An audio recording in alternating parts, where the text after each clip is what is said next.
Hey, this is Lou Pote, former World Series champion, coach for Okotoks Dawgs. You're listening to the Walk Up Podcast with Scott and Adam.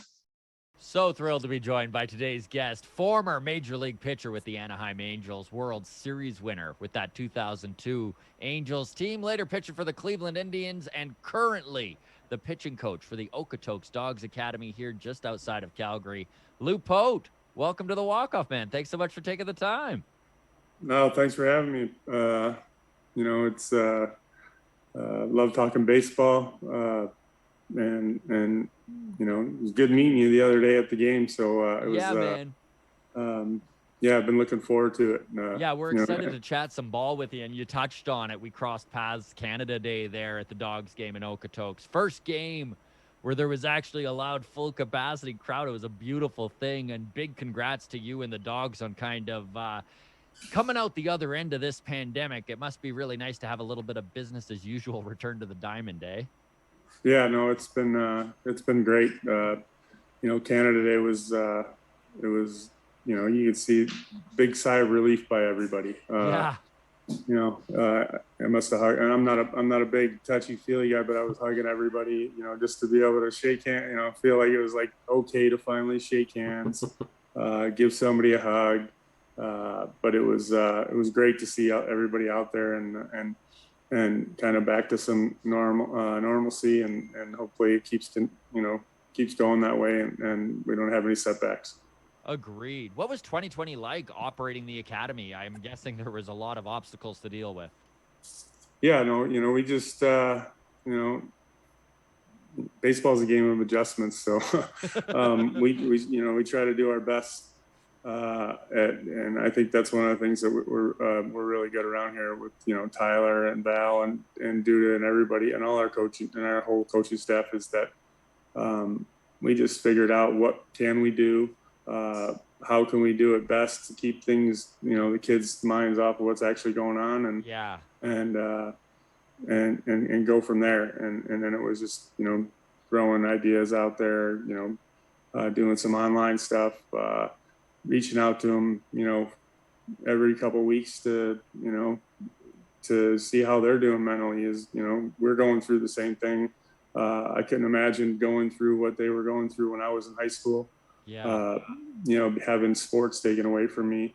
I don't know how I would handle that. It was, and that's I think that's when we kind of put ourselves back in their shoes, back in when we were in high school, and try to relate to them. So, I think we did our best, and we didn't, we obviously we could have done better, but we tried to do whatever we could and to make it go as quickly as and as smooth as possible. Well, you could feel it. There was an energy on the field on Canada Day there, July 1st, just a full crowd, and you could just tell those kids were just taking it in, man. Like, what a long, arduous process to get to that point, but it was pretty cool to see. Oh yeah. And that's the thing that, a lot of these kids, they've been coming to the Canada Day game as, right. Guys in the academy. So what a cool experience for them to be able to play in it, or have a chance to play in it. So it was awesome. Like in the clubhouse, I kept walking through there and just to see how excited they were, and, kind of see who looked a little bit on edge, but just trying to tell them, hey, this is what you're gonna expect, and soak it all up. It only happens once, a year, and you may never get the opportunity to play in front of that many people again. So enjoy it and soak it all up and remember it. So we'll get back to the Dogs here a little later on. I did wish to kind of get into your career. So you were drafted in 1990. And then had to work your way to the bigs. 1999 is when you kind of got your break with the Angels. What was that 9-year grind like? And where was your head at when you finally made that Angels team? Yeah, the grind,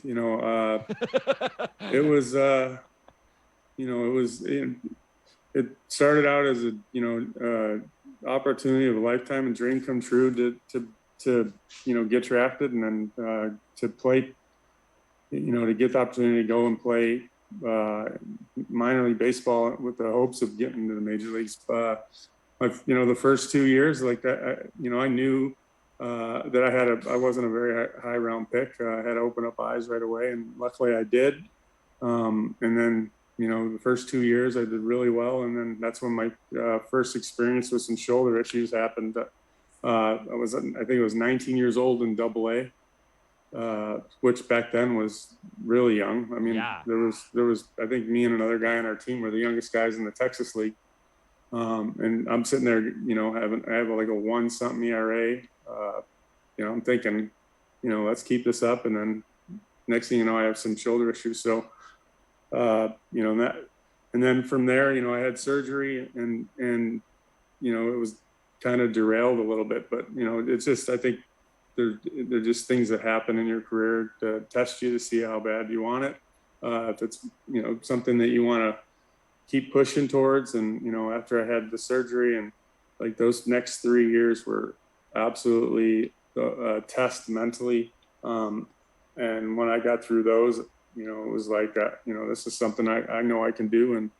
And, to end up having to wait 9 years, it was well worth it when I actually got the call. So it was, it was well worth it. And I look back and I'm proud of it. And what, it's, not the longest career, but that's, part of it is just seeing what you can overcome. And if your goal is to reach the highest level, that's what mine was. I did. So that's pretty cool. That first year in the bigs, after so much kind of lead up and build up to it, is it kind of what you expected, or was there something that kind of caught you off guard about the big leagues? It was everything I expected. Nice. I think I was more. When I remember when I got the call, I was in Albuquerque, New Mexico. I just pitched a couple days before, and they said that you're going up to the big leagues. They're releasing Jack McDowell, who was one of like my idols. Because I was a White Sox fan. Yeah. So I was like, holy cow!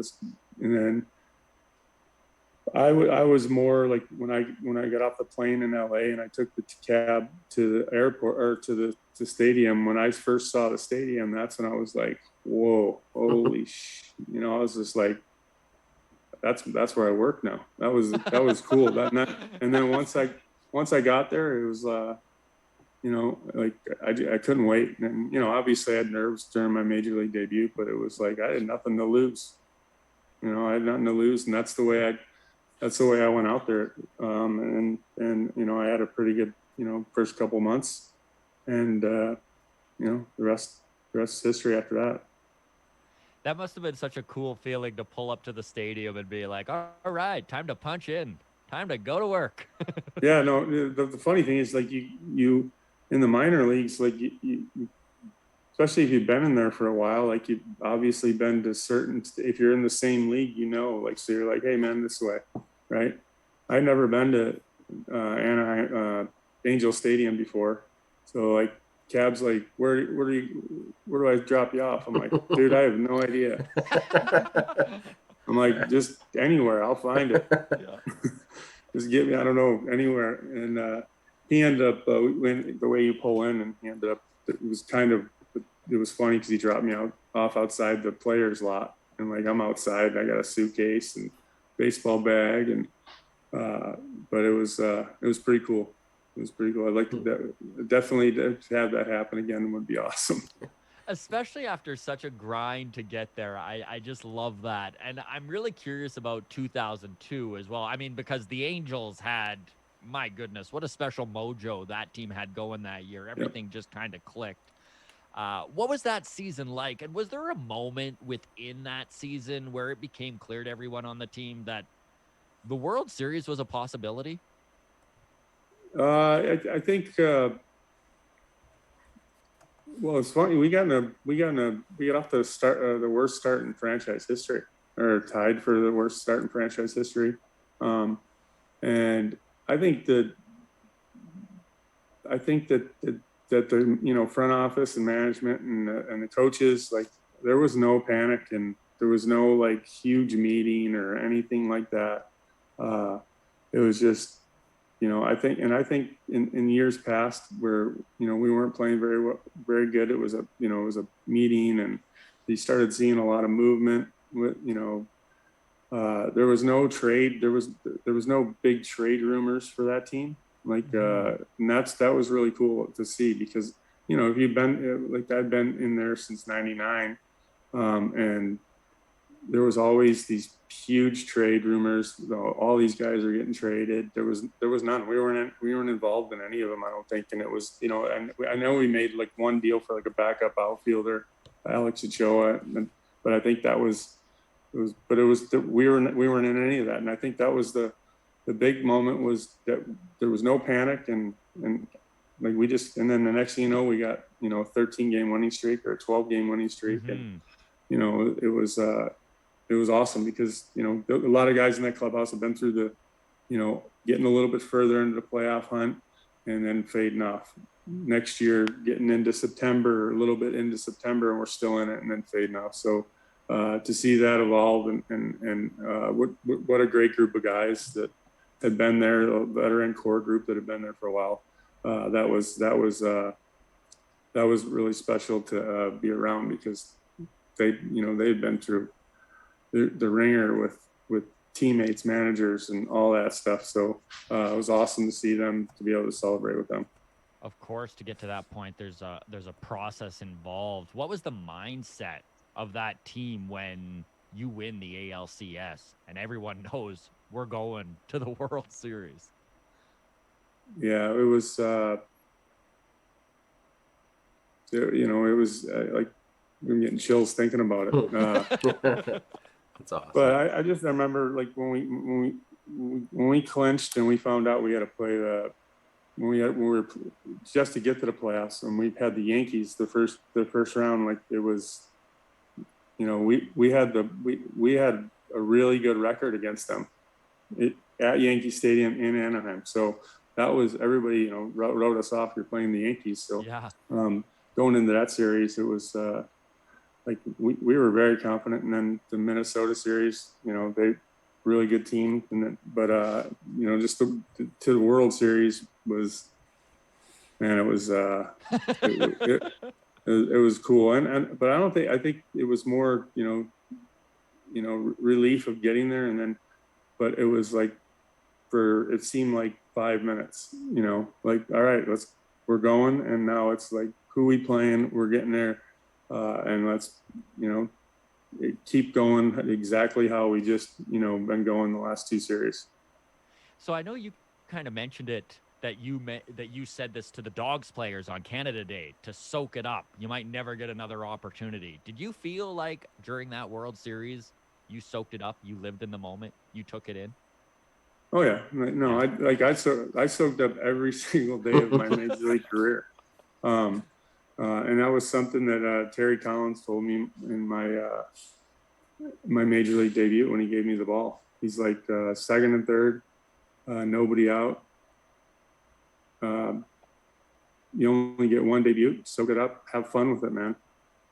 It only happens once. So yeah. And that's exactly how I went about my career. It was like, I soaked it all up. I mean, every single day of it. So, and that's, I think that was like the World Series. Like, nobody else. Like, and that's how that team lived. Was we've been soaking it up all year and all career. So it was nothing new. Well, it's wild, because after that World Series, when your career takes a little bit of a left turn there, so you win the World Series, you had a solid year out of the pen, 3.22 ERA, and then to start the 2003 season, you decided to sign with the Hanshin Tigers in Japan. What inspired that decision, and what was that experience like? Well, I mean, I was at my career. I was up. I was down a little bit that year. Like, I went down, and like, there's guys, and that's the thing in the minor leagues. Or in the big leagues, there's guys ready to take your spots. And we had guys come up, and we don't win the World Series if they don't come up. Right. So Francisco Rodriguez is one of them. Brendan Donnelly, Scott Shields, like those guys are great pitchers who had great careers. And I was at a stage in my career where, like, obviously my dream was to keep playing in the big leagues, but there was an offer made from Japan that I didn't think I could pass up. And it was just, for me, it was like, at first I was like, well, I'll just go over there for 1 year. And when and then I get over there, and, I love it. The experience was unreal. Didn't pitch really good, so that changed right away. If you're making some money over there, that you're gonna, it's not gonna work out. And so I went there for 1 year. It's great experience, passionate, like the people, the Japanese baseball, very underrated. But the fans are absolutely nuts for baseball. And it was like going to a concert. That's the best way I can explain it. It was like going to a concert. Every section has a leader. They got drums, they got white gloves on, they got chants, they got, it was just awesome. And just the experience, the culture. So, it was at a time where I obviously I wanted to stick around with the Angels, but I kind of knew that I would either be traded or, maybe even, in the minor leagues. But I just, it was something I had to take a chance on, and end up going, and, it was a great experience. That is very cool. What stood out to you the most when it comes to the difference between baseball in Japan and then baseball in North America? Baseball in Japan compared to over in North America, that was the first time baseball felt like a job to me. Like, just going to a job. Like, it was like, man, like these guys, like it's different. Like, they can't, the conditioning and like the preparation, like it is so much different than baseball over in North America. Like, where it's, pitchers, you go in the outfield and shag, and then you do your running in the third group. There's no shagging. Batting practice in the outfield, you're there at about the same time as you would for batting practice, but you're actually doing conditioning and you're throwing and running upstairs and med ball work. And I did stuff there that I've never ever done before in my life. And it was I probably could have done a triathlon by the time I left there. You're like, I was in shape when I left. Oh man, it was like dragging tires across the dirt infield, running upstairs, doing lunges upstairs, like you're pitching. It was awesome. And it's funny because I use a lot of some of the stuff I experienced over there. I'll be like, oh, I remember that's a good drill. Yeah. Those would be some good conditioning drills for our guys.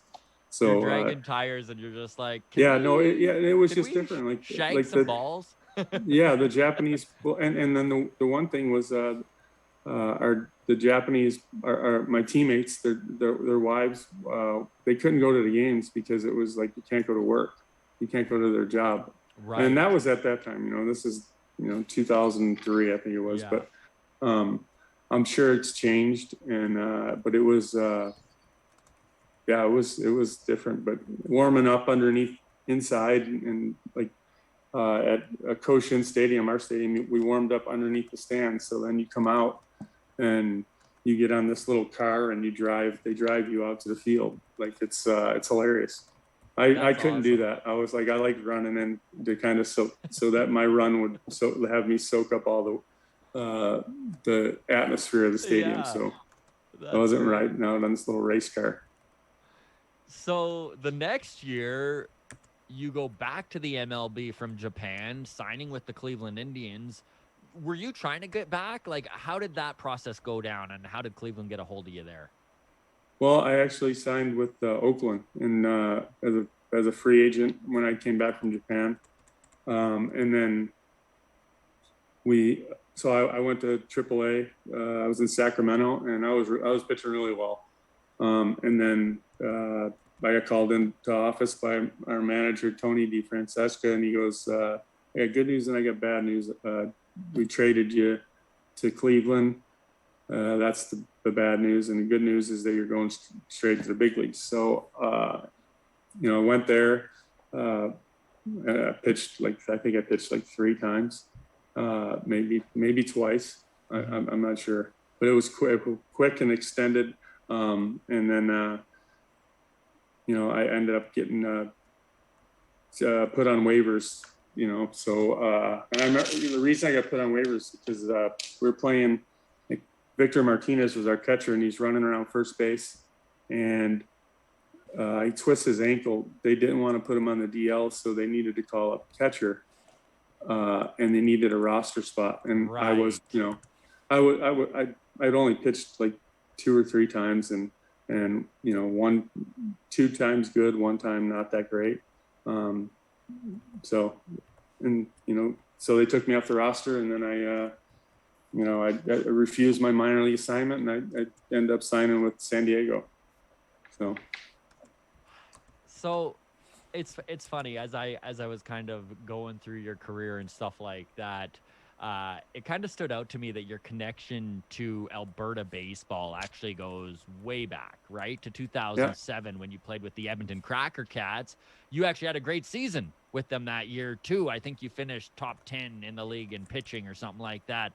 How did you enjoy that first year in Edmonton? What was your first impressions of Alberta baseball? Well, actually, it even goes further back than that. Like when I was in Anaheim, when I played for the Angels, when I signed with the Angels, my second year at AAA, I was in Edmonton. Oh, really? You were with the Trappers? Yeah. So the Trappers were the start of it, right? Awesome. So yeah, the Trappers were the start of it, and I loved it. Like the first time I was up there, it was unreal. Like I'd only been to Canada, I think, 1 other time, and that was on the East Coast. That was in Windsor. Right. Being a Midwest guy, so coming up here and Edmonton was awesome. I loved it. And it was. And then, you know, coming back in 2007, the independent leagues a little bit. The Cracker Cats was very interesting. Very, very, very interesting to say the least. But you know, it was at the time I was trying to just keep playing because you know you still have a chance if you have a uniform on, and you know, I kind of knew, but I was like, well, you know what? I was just coming off of my 2nd or 3rd surgery, and I just wanted to give it a go and see how it was, and then ended up, you know, having a pretty good year, and then Scotty Richmond was on that 2017 with you, right? Yeah, well, that's my connection with Alberta and baseball up here is Reggie Rivard is a really good friend of mine. He was playing with Scott Richmond the year before with the Cracker Cats. So they went down to Arizona, stayed with me for about a month, and then they talked me into coming up because in the league you can only have 3 veteran players, and they had already had 3 veteran players signed, but one of them wasn't coming. Ryan Radmanovich, who's a Calgary native, wasn't coming because his wife had to finish teaching school. So they had me until he comes, and then they would have had to make a decision on which one of us had to go. Right. So when Rad came, they released another guy to clear room for the 3rd veteran. It's independent ball has all these interesting interesting rules, but so like Richmond was my my teammate, and at the start of his journey, and it was cool to kind of see, and I still talk to him to this day about we laugh about our teams back then, and so he's still playing a little bit. He just got done playing. Is actually. We had him on the show about a month ago. He was talking about the Olympic qualifiers that he was going through there. So yeah, that's very cool. Stubby Clap had left by the time you were playing there, had he? Yeah. So he was there the year before. The year before it was. He was there the year before, but I played against Stubby in the minor leagues, and he's a legend. Isn't he? Yeah, he's legend. Backflip open. He'd always do a backflip, taking the field. a funny story about him is we were in the All-Star game, the Texas League All-Star game in 1997, I think it was 97 or 98, and he's in the home run derby with Troy Gloss, Ruben Mateo, Adrian Beltre, like some unbelievable names, and he ends up winning the home run derby. Amazing. I mean, it was the stadium in Little Rock, Arkansas, was a favorite to lefties, and these guys were all right-handed hitters, and Stubby took BP there, and it kind of went in like right center, and he just peppered the screen that they had. You just had to hit it over this big wall and hit the screen, and he ended up hitting it, you know, peppering the screen, and ended up winning it. But it was hilarious. I love that. I love that. Stubby is he's filled with great stories. I know he was on the show and told us about his draft story where he, like, it just sums up how humble Stubby is, because when the university was playing ball in the US took him aside and said that, have you been thinking about getting into the draft? And his response to that was, "Sir, I'm Canadian. I can't fight in an American war." And they're like, "What are you talking about?" Yeah. Yep. Yeah. It's you know, man, like, he was fun to play against. Like, you know, he just was it was just a ball of energy. That's the best way to explain it. And, you know, he's just a fiery guy, and, you know, every time we played against him, and to see him, you know, I can't wait. There'll be some videos about it with him, like getting thrown out of the game, and, you know, hopefully, you know, a managerial career in the big leagues isn't too far off, which I don't think it is. I agree. I hope that we see him as a manager very soon. Speaking of guys that you've played with and against, the Molinas are baseball royalty. I mean, the art of catching runs through those boys' veins, and I know you were caught by both Benji and Jose. How good are they at catching?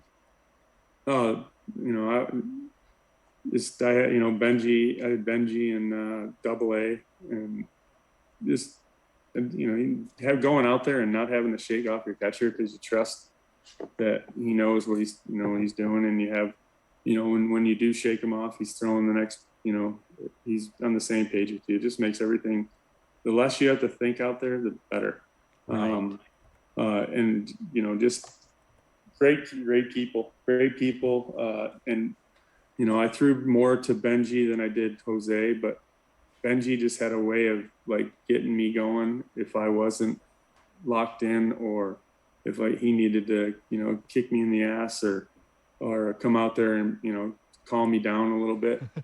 I was a little bit fiery when I pitched, so he was really good at that.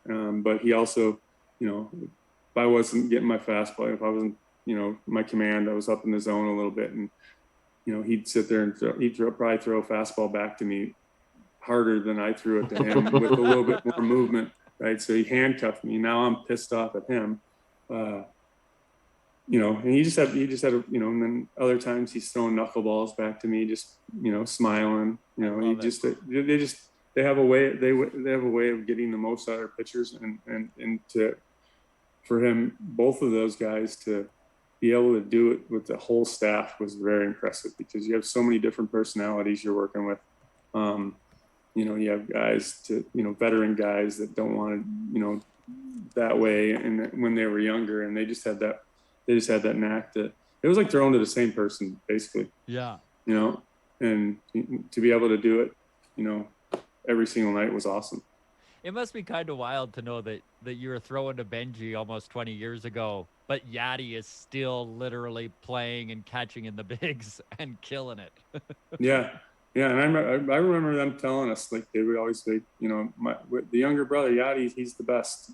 And, you know, this is in 1998 in Midland, Texas. So, wow. Yeah, like, just what a great pedigree of catchers and catching family. Like, that's not that is, if there was a catching family before, and you know, that has surpassed it. And I don't know if I will ever, you know, there probably be another family like that again. Yeah. Yeah. It's wild. So, I don't know if you caught it, but 2 days ago, Garrett Cole was dealing. Aaron Boone came out to take him out, and he literally flat out refused to leave the game in the ninth. He did wind up staying in and then proceeded to pitch a complete game and throw over 130 pitches. Have you ever had a mound visit from a pitching coach or a manager that kind of stands out to you for whatever reason, whether it was combative or funny or weird or whatever it is? Oh yeah, I had some good ones with Carney Lansford in Edmonton. Okay. Yeah, so he was he'd have to go down as one of my favorite managers. That was the year I got called up, but he was. I thought every start that we were going to fight, and it was that was his mentality. Like he had a saying. I would go, like, some of the pitchers would always, somebody would say, you know, I'm trying to get my fastball, and he would be like, he's like, don't, anybody can try, and he'd always go, Nike, just do it. I still use that. Yeah. Right. But he would literally. I felt like I was going to get into a fight with him at some point. And it was always an argument, but like, he just brought the best out of me. And same thing, like when we talked about the catchers, right? He just knew, like, he knew how to push my buttons. Yeah. But it was like, and he got me over the hump. And, but he, I'm walking off the mound and he's yelling, get your ass back up you better get your ass back up there. Right. And I walk back up there. And I got the ball behind me, and he's kind of trying to reach for it, and so a couple times where it got a little bit heated, but but it was more so, mine were more so in the dugout, yeah, because I threw a certain pitch that he didn't like, but it was So he never hesitated to let you know what you were doing wrong. Oh no, yes, he was. He had a great players manager, but just someone that I actually enjoyed my days when I was pitching, more so that I get to compete against another team, but against, that I'm going to probably get into it with this guy. And it was fun. It was fun because he brought the best out of me. Coaching is such an interesting art, and I'm sure you've seen and experienced many different styles and who it attracts. There's a lot of pro ball players that get into coaching, but there's also far more who want nothing to do with it. What was it that drew you to the developmental side of the game? I love the game, like, first and foremost. So, like, I can't get enough of it, being around it. My boys were involved. My oldest son's still playing, and then my younger two guys, my middle guy Owen is played for a bit here. My youngest guy just was in it, and it was something that where I wanted to give them. My dad was a coach. Me and my dad butted heads all the time. I wanted to kind of give them a little bit of a different experience, and because I knew my personality, but that was main reason I was getting into it, to try and be able to teach my boys and at a high level. And just because you play doesn't mean you're going to be a good coach and know everything, right? So I was trying to learn, but it was to pass along my experiences and throughout my career.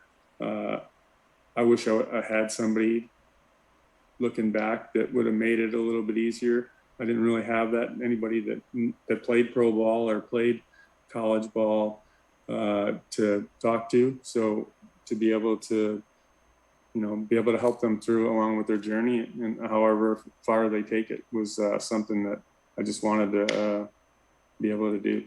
I love that mentality, almost a give back sort of mentality. Yeah. And I know the MLB draft went just last night, and more baseball talent is coming out of Alberta. And I think as the years go on, we're only going to see more and more Alberta talent actually taken in the draft, in a large part to the Dawgs Academy. How much developmental opportunities in this province how much has it improved since you first arrived in Edmonton? And what needs to happen for those opportunities to kind of continue to exist and grow? It's been Night and day, eh? night and day. Like I remember, I remember doing baseball camps back in Edmonton when, we'd go down there. Mark Randall, Gord Gerlach, or Franchuk were working the camps for Baseball Alberta, and it was at the Kinsman Center, and you're rolling out a bucket of balls to your bucket of balls there, and then now, Fort McMurray has a baseball academy that's been going on for probably 10 or 11 years, and then the Dawgs Academy obviously was the first one, that the big one in Vauxhall. It's just baseball. There's academies popping up all over the place. There, to be able to develop and do it year round. There's so many questions on whether you should do it year round, whether you shouldn't. But it's just the opportunity to do that, right? For those that want to, and I think the more baseball facilities that you can get, and more opportunities kids have to do camps, and you don't have to do it year round. If you want to do it year round, you do it. But just the opportunity to have the choice to go into a place and get some hitting lessons, or because even the coaching has improved, right? Like just we have there's the coaching's. Baseball Canada's done a great job through the coaching certification. The players coming back that went to the States, that want to pass the torch along and help kids. It makes it that much easier to get coaches to come in and all over the province and coach teams. And it makes a big difference, and it's just going to get bigger and better. The more guys go play down there, and then whenever you get like the Nailers, more Canadians in the big leagues. It's just only going to grow the sport. It's just like minor ball registration. When the Blue Jays make the playoffs, like the next year, minor ball registration is up, like through the roof. And I guarantee you, if they polled it, it would, every association would be, their numbers would be up probably, a couple hundred. That is so cool. It's even been impressive to me how many more opportunities there's been for Canadian ball players and Alberta ball players to go play college in the US. Even just the opportunity to do that is massive. Yeah, no, and it's underrated, man. Like, there's so many good ball players up here. A little tougher to obviously get them seen earlier, but I think that's, why why we do a good job of getting the exposure out there, right? Because it's, there's 11. I laugh at the Perfect Game's got like 11U national championship and all these national championships, and the kids could see them. And social media is making it a lot easier. Yeah. But when somebody's going to invest in a player, they want to, obviously what type of individual he is, but they also want to see you play in person. And that's one of the things that last year with the pandemic, we did a great job of. We had coaches watching our guys take BP, and when we were allowed to start hitting or in small groups or be outside, we're videotaping guys playing the game when they can't travel. So we're like, we're going to bring it to you. Here's a couple guys we got, but there's so many good baseball players up here, and it's only going to get better. Lou, thank you so much for being so in detail with all these questions. I'm going to throw to Adam now. We have a segment called Foul Territory, and he'll kind of touch on different things throughout, maybe not quite as specific to baseball. So take it away, Adam. All right. Well, the first one is specific to baseball. I read a story that you had an interesting interaction with your agent the day before you were about to pitch to Barry Bonds. And your agent apparently was not a fan of Barry Bonds. Do you know where I'm going with this? Yeah. Oh, yeah. No, yeah. He just, he said, he goes, yeah, we were out to lunch and he said, give you like, I forget the dollar amount. I was like, I'll give you like $1,000 if you drill him. Right. And, I just, it was, I was, I'm not going to drill him. It was kind of a close game, I think. And I wanted to, I wanted to strike him out. Of course. Right? Of course. So, and he was having a pretty good year that year, if I remember correctly. Yeah. So he had my agent was from the Bay Area at the time. So I don't know if it was because maybe he tried to get him when he first came to the Bay Area, or right. Maybe that's why. But whatever. So I ended up pitching to him, and then he won. But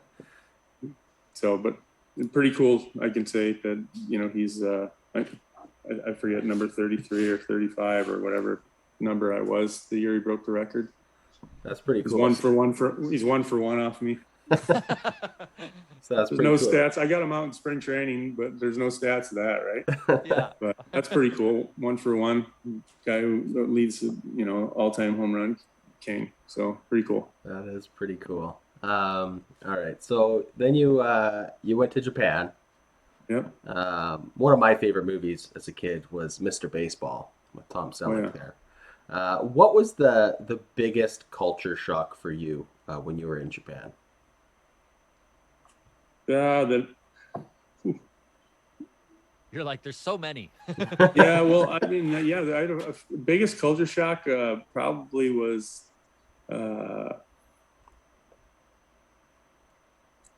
I'm gonna go with when I would go to like McDonald's or Wendy's when I want a supersize. Can I get a large Frosty? Mm-hmm. And the Frosty would be like this big. That was and not being able to shop like extra large. There was no chance. The clothes weren't fitting me. And everywhere you went, everybody was like taking your picture because you stood out. Like they knew who you were. It was cool. Like I felt like a rock star, right? Awesome. Until I pitched, and then nobody wanted to take that picture anymore because they're like, "You sucked." That's amazing. All right. So obviously, you're a dad. What's it like to coach your kids in baseball? I know my daughter's 10 now, and I had a nightmare of a time coaching her in baseball. I just personally, I would coach her teams, and I just wanted to go one-on-one with her and teach her how to throw better and teach her how to hit better. And I hated dividing my attention with the 10 other girls on the team. So what was that like for you, helping out with your kids and coaching? Definitely tough because they knew I was a lot harder on them than and I just I explained that to them because my dad coached me, and it was so it'd be funny if you asked them that same question, and they'd be like, "Oh, it was brutal," right? But no, I just that I knew that going in, and I think I don't know if my dad wouldn't have coached me, I would have had that. Maybe I would have been the same way where I just wanted to coach him, but understanding that not talking like the biggest thing, if they wanted to talk about the game after. That was the one thing that I took that me and my dad took a long time to do, was to not get them to hate the sport. Where get in the car, oh, you should have done this, you should have done this, right? I didn't talk about it with them unless they brought it up. And just being a dad in that sense. But there was times where I felt like they're like, oh, that's dad, the coach that doesn't know jack about the game. And I took it. I get pissed at them, right? So Yeah. I just tried to coach everybody, and not watch like what your son's doing and if what he's not doing in your eyes, Right. because it's always not going to be enough. Mm-hmm. But yeah, so but I know what you're saying with that, but where you want to go and just work with them. But I just be around them and being able to coach them was really cool. That's awesome. So your oldest son now, Connor, has committed to Oregon State, correct? Yep. Yep. What's that like watching your kid really get to experience even like the next step of his baseball career, like just in a sport that's given you so much? Like, Yep. are you excited for him? Are you anxious, or a little bit like, oh, he's got maybe a 9-year grind ahead of him? Like, No, like that's the thing. Excited because, and that's like I told him, I said, this is something that I didn't do. I never committed to like a 4-year school out of high school. Like, so, we're in new air and new waters with this, but, this is, be as ready as you can, when you go there, if you go there, because a lot of things change when you commit at an early age. So, just because you committed doesn't mean that's where you're going to go. And so there's a lot of work. But it's pretty cool to, when, at school with a couple national championships. Oh yeah, no, they're a big school, that's for sure. Yeah, no, it's and then to have, to have the opportunity to, play with some of the guys from our academy that are there, that would be really cool. But it's really, I think about it and I'm sitting there going, I want to get all this Oregon State gear, and I can't wait to go there. Yeah, and, how's that green and gold? So anxious that is he, because there's a lot of things that can change. So I just try to tell them, put yourself in a position to where you're ready to go when you get there, and that's it. Totally. Well, that's really cool. More broadly speaking, then let's look at like a piece of advice that you could give any youngster who might watch this that maybe has been playing since t-ball and really loves it. And what's like the one thing that any kid can do, regardless of where they live, how much money they have, to put themselves in the best position to further their career to whatever extent that might be?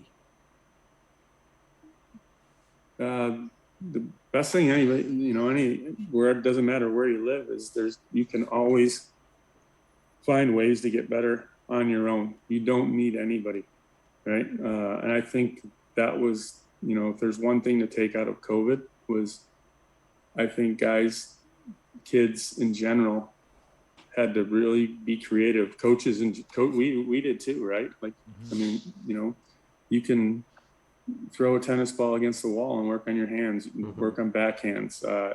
You can, it doesn't take anybody to do pitching mechanics. If you're looking to improve, there's ways to improve. And the only thing, that you need is yourself and maybe a couple balls, a wall. But if it's something that you really enjoy doing, there's always ways to get better.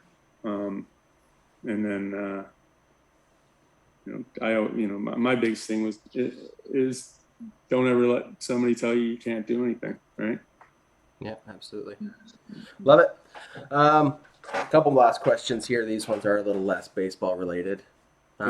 What is the best, or let's even just say most memorable Father's Day gift that you've ever gotten? Most memorable Father's Day gift. Or maybe even just like a comment in a card. I know for me, my Father's Day card last year, I told my daughter, because she's getting to the age where she can make her own cards and her own stuff. And I just told her, take the day, think of what you enjoy about me, what I do better than any other dad in the world. And when I finally got my card, I opened it and it said, "Happy Father's Day, Dad. You have the softest ears ever." Just like, that's what I do better than anybody else, is I have really soft ears. So That's awesome. all the times I've driven her to hockey practice, nope, no worries. I just love touching your soft ears. So do you have anything like that, like a weird looking coffee mug or a favorite necktie or anything? I have a plate from I have a plate from the boys, or one of the boys, when we're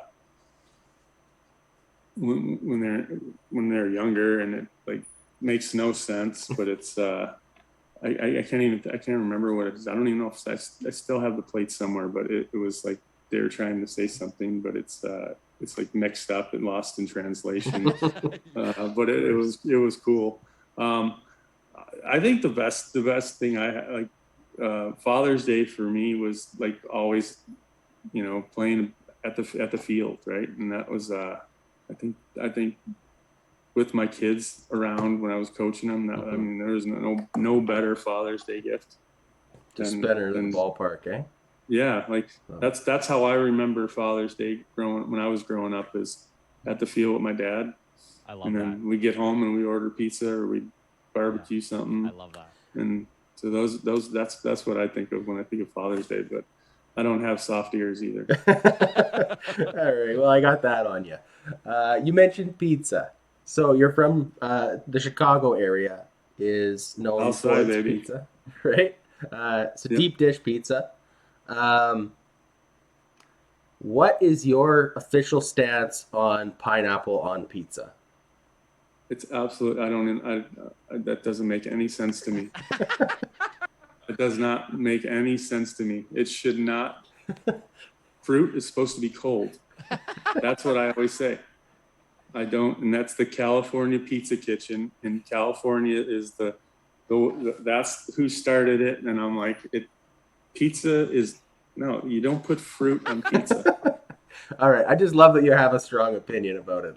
Thank you so much. That's great. It drives me nuts. All right, so my last pizza-related question here, and then we'll get to listener questions, is what is the best place to get pizza in Southern Alberta?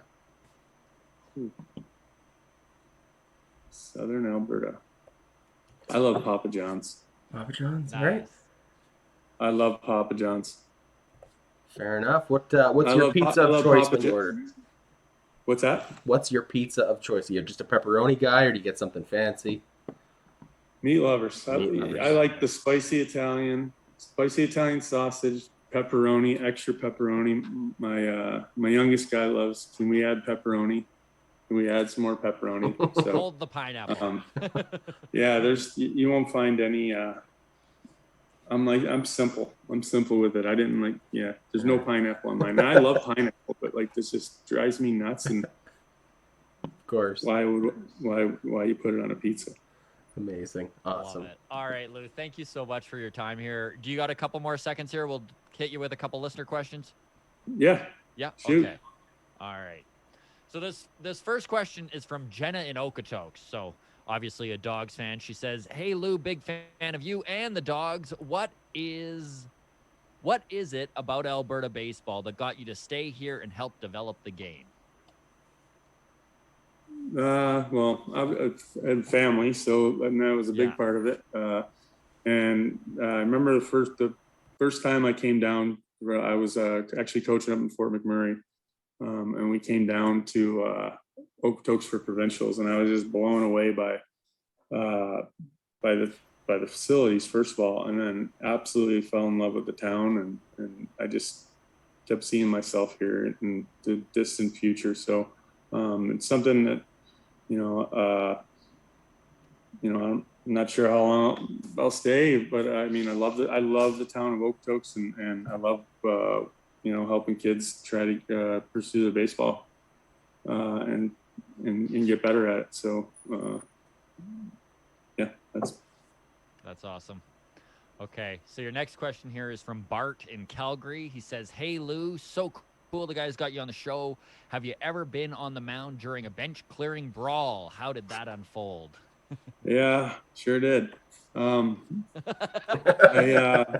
were playing Seattle, and I happened to run one up and in on Edgar Martinez, and he charged me. No way. Oh yeah, yeah, so I guess the one time he's the only time he's ever charged anybody. But like we had hit him a couple times, so like but knocked him down. So he said the next time he's coming, and I just happened to hit him in the hand and then the face, and then so. But two funny things was Benji Molina chasing Edgar Martinez, which they used to play music when Benji would run around the bases because it was so slow, and Edgar's not much faster. So yeah, and then he's running at me and he's going 5 times, and then he swings and I swing, and the next thing you know, everybody's on top of me and I can't move because some guy's got me in a vice grip, and he's carrying me around. I'm trying to move and I just stop because I can't. He's like, dude, relax. You just got charged by the nicest guy in baseball, and it was Jake Unit. Awesome. So, wow. But you weren't trying to hit him, right? no, I was trying to go up and in. Yeah. Like, just because he was going out, going out over the plate to get the cutter, I think, and I didn't want him to go out there. So I just threw a fastball in, and then because he's looking out over the plate, my ball kind of runs in, just happened to be up, right? So anytime a fastball up, guys aren't going to be happy with it. So yeah. I love that the guy who had you in the headlock or whatever was like, the nicest guy in baseball just charged you. Chill out. yeah. So no, it was cool. Like it was, and then Brawl ends. I didn't get thrown out of the game, and John Olerud hits a bases clearing double off me. So I think they took me out after that because the next guy really wanted to hit. So, that's funny. All right, Lou. Last question here is from Mark in Edmonton. And he says, hey, Lou, when you look back on your professional baseball career, what was the things you're most proud of? Most proud of. I mean, I'm really proud of I had a lot of setbacks in the minor leagues, and that I overcame them and improved, and reached the highest level, right? Mm-hmm. And I've been on a bunch of championship teams. When I was with Expos, Harrisburg, we won the Eastern League.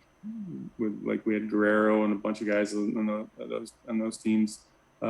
Sacramento and AAA, I got a big World Series ring, and then I got a ring with Shreveport, Louisiana, a AA, and then I got an independent league ring with Edmonton, the Capitals. That's right. This made lifelong friends, and I was on a lot of really good teams, man, and I think I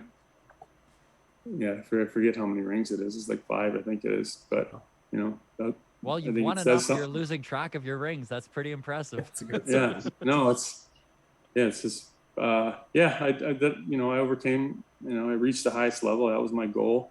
And I always wanted to see the world, and I didn't have to pay for it. I got somebody else to pay for me to go see the world. And it was the really cool thing to be able to play in Venezuela, Mexico, Japan, Taiwan. Like I didn't have to pay for it. Somebody else paid for it, and it was awesome. And it was a great ride, man. And I wouldn't change it for anything. Lou, thank you so much for taking all the time to talk to us, man. Really, really enjoyed chatting ball with you. Thank you. Well, I appreciate you guys having me. Thanks.